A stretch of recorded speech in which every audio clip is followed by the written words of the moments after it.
Kali ini kita bertemu kembali dalam pembelajaran lanjutan kita dan kita akan masuk kepada materi bangun ruang. Berbicara dengan bangun ruang, sebenarnya kita berbicara dalam kehidupan yang kita jalani setiap hari. Kita bisa menemukan berbagai macam bentuk bangun ruang di keseharian kita. Kalau kita bicara bangun ruang, sesungguhnya ada dua kelompok besar yang ada di sana. Yang pertama adalah prisma dan yang kedua adalah limas. Prisma nanti akan ada dalam sisi lengkung, ada dalam sisi datar. Misalnya, prisma bersisi datar ada balok, terus ada kubus juga termasuk di dalamnya, dan yang bersisi lengkung adalah tabung. Kemudian di kelompok yang kedua adalah bangun ruang yang kita sebut tadi dengan limas. Dalam bersisi datar, dia adalah limas berdasarkan dengan alasnya. Ada limas persegi, berarti alasnya persegi. Ada limas segitiga, berarti disebut dengan limas segitiga. Ada yang khusus, dalam sisi lengkung, alasnya lingkaran, dia disebut dengan dalam tanda petik limas lingkaran, tapi bahasa khususnya adalah kerucut. Nah, itulah berbagai macam bentuk bangun ruang yang nanti akan kita pelajari dalam materi ini. Nah, salah satu contoh yang sering kita temukan atau bahkan nenek moyang kita sudah pelajari sejak dahulu kala tanpa memahami rumus apa yang ada di dalamnya adalah sebuah alat penangkap ikan sederhana yang aman digunakan dalam kehidupan lingkungan di mana mereka tinggal, yaitu bubu. Bubu ini adalah sebuah bangun ruang yang dikreasi sedemikian rupa, terdiri dari sebuah tabung sebagai bangun utamanya, bangun. Nah, jadi kalau kita bicara dengan tabung, berarti unsur utamanya adalah lingkaran. Dalam bentuk ini dibuat pintu berupa kerucut. Nah, inilah bubu, salah satu bentuk sederhana dari bubu. Nah, kerucut ini tujuannya adalah supaya ikan bisa masuk dengan memaksa kepala masuk, dan ini yang sangat fleksibel, memungkinkan dia bisa masuk ke dalam. Tapi untuk kembali keluar, karena dia sudah menutup, maka dia tidak akan bisa lagi dan ikan akan tetap ada di dalam. Nah, inilah kehebatan dari nenek moyang kita menciptakan sebuah alat yang sesungguhnya mereka bisa perkirakan tanpa mempelajari rumus apa yang ada di bagian-bagian dari bubu ini. Jadi, saya katakan bubu yang sedang kita pelajari bentuknya adalah terdiri dari gabungan dari tabung dan kerucut.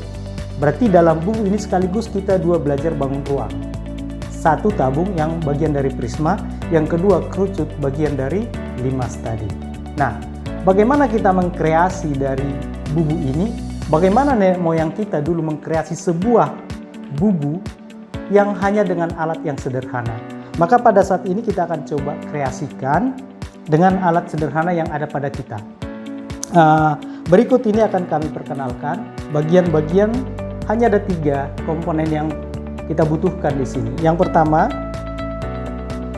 yang bertanda plus seperti ini, kita sebut konektor. Konektor sebagaimana arti sebenarnya adalah penghubung. Apa yang dihubungkan adalah rusuk-rusuk yang berbentuk sedotan ini. Jadi ini kita sebut dengan rusuk jenis pertama, rusuk yang panjang, dan ini rusuk jenis kedua yang lebih pendek. Lalu konektor itu adalah menghubungkan setiap rusuk yang ada.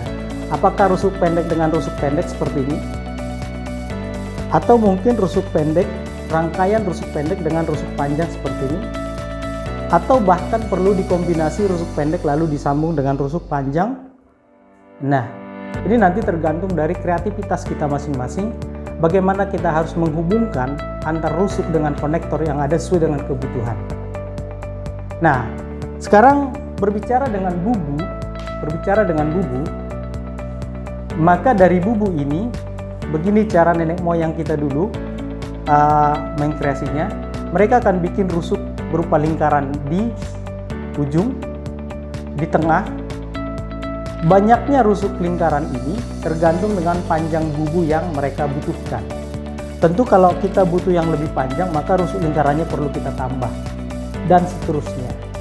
Nah, mari kita perhatikan bagaimana masing-masing rusuk ini kita bentuk. Untuk membentuk rusuk melingkar ini, sebagai penopang daripada rusuk-rusuk panjang ini, kita butuhkan konektor-konektor dan rusuk-rusuk yang kecil ini. Nah, berapa harus kita butuhkan? Sebenarnya kebutuhan kita adalah tergantung dari besar ukuran lingkaran yang akan kita buat sebagai penyangga daripada bubu itu sendiri. Nah, pada bagian yang sudah jadi ini, saya buat 18 konektor yang menghubungkan 18 rusuk pendek sehingga terbentuklah lingkaran sebesar ini. Tentu kalau kita butuh yang lebih besar, maka kita perlu tambahkan rusuk-rusuk kecilnya lagi. Tapi saya sarankan tidak kurang dari 18. Karena kalau kurang dari 18, dia akan maksa, dan mungkin misalnya ini hanya ada 1, 2, 3, 4, 5, dan 6. Kalau kita paksa hubungkan, ini mungkin akan mematahkan karena terlalu maksa ya. Jadi lepas. Maka saya sarankan tidak kurang dari 18. Kalaupun kurang, jangan sampai kurang 7, kurang 5, mungkin 15 masih memungkinkan. Nah, jadi kita hubungkan seperti ini. Konektor-konektor akan menghubungkan rusuk-rusuk kecil, ambil rusuk kecil, pasangkan, lalu hubungkan lagi dengan rusuk kecil, sampai terjadi rangkaian sebanyak 18 yang memungkinkan terbentuk lingkaran seperti ini. Dan untuk bentuk bubu yang sedang saya kreasi ini, saya butuh 1, 2, 3, 4. 4 rusuk yang melingkar untuk menopang rusuk-rusuk vertikal yang ada seperti ini. Dari warna biru, warna apa ini ya? Orange, dan warna hijau. Artinya kalau kita butuh lagi lebih panjang, konektornya dimanfaatkan lagi, bentuk lagi di atas. Nah, seperti itu. Oke. Nah, jadi setelah ini jadi, kita hubungkan dari bagian-bagian rusuk melingkar oleh konektor-konektor dan rusuk yang panjang. Lalu, sebagai alat utama penangkap ikan itu adalah sebetulnya pintunya. Tanpa pintu ini ya mereka bebas masuk dan bebas keluar, nggak ada gunanya. Maka harus ada pintu yang membuat mereka bebas masuk, tapi tidak bebas untuk keluar. Baru ikannya menjadi milik daripada pemilik bubu ini. Nah, itu konsepnya kan namanya menangkap. Jadi bagaimana kita mengkreasi sebuah pintu? Nah, seperti yang saya katakan tadi, ini bahan aslinya di bubu yang sebenarnya, nanti boleh searching alat penangkap ikan primitif. Nanti akan keluar salah satunya bubu. Nah, ini elastis sekali sehingga memungkinkan ikan mendorongnya membesar dan dia masuk ke dalam dan dia kembali kepada bentuk yang menyempit seperti ini. Lalu tidak bisa keluar. Nah, bentuk ini sebenarnya adalah sebuah kerucut. Nah, ini saya buatkan seperti ini supaya bisa dia mengecil. Sebenarnya kalau saya putar ini konektor nih, tapi karena kita butuh mengecil menjadi kerucut, kita putarlah sedemikian rupa sehingga setiap konektor-konektor ini boleh, supaya bentuknya agak rapi, kita selang satu lah ya. Jadi konektor untuk tutup, ini konektornya untuk menghubungkan rusuk lingkaran satu dengan lingkaran berikutnya. Jadi nggak usah semua, biar rapi kelihatannya. Ini saya selang satu, konektor ini menghubungkan lingkaran ini dengan lingkaran tengahnya.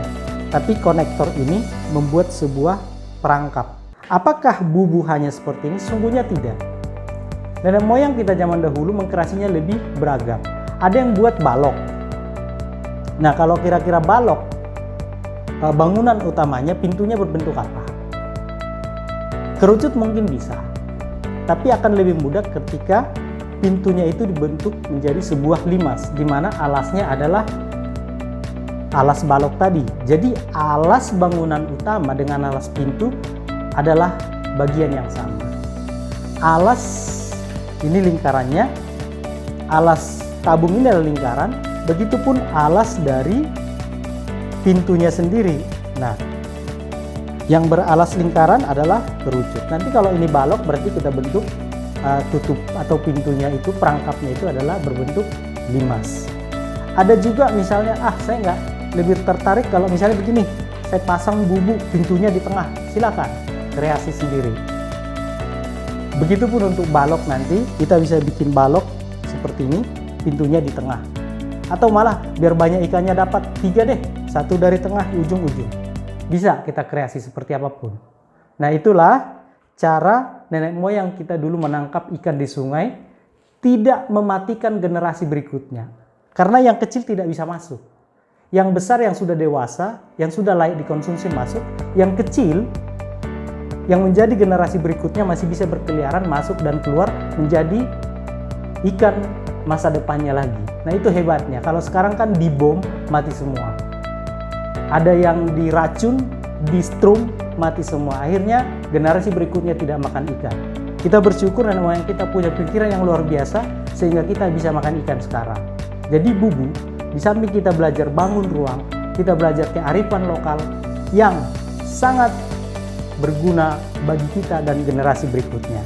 Nah, saya pikir kalian sebagai generasi-generasi yang cerdas bisa mengkreasi bentuk-bentuk lain dari penangkapan ikan.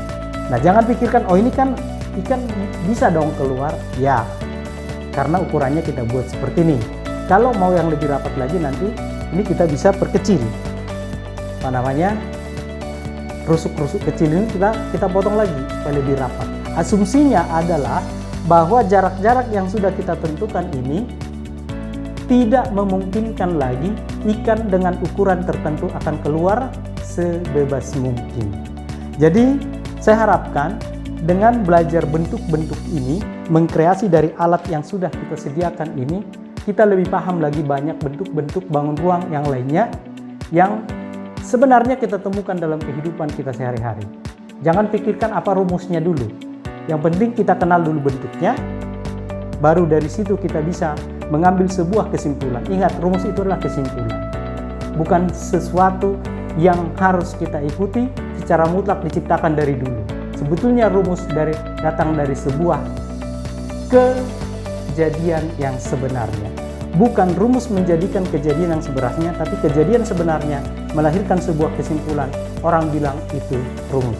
Selamat mencoba, saya yakin kalian pasti bisa. Mari kita mencoba.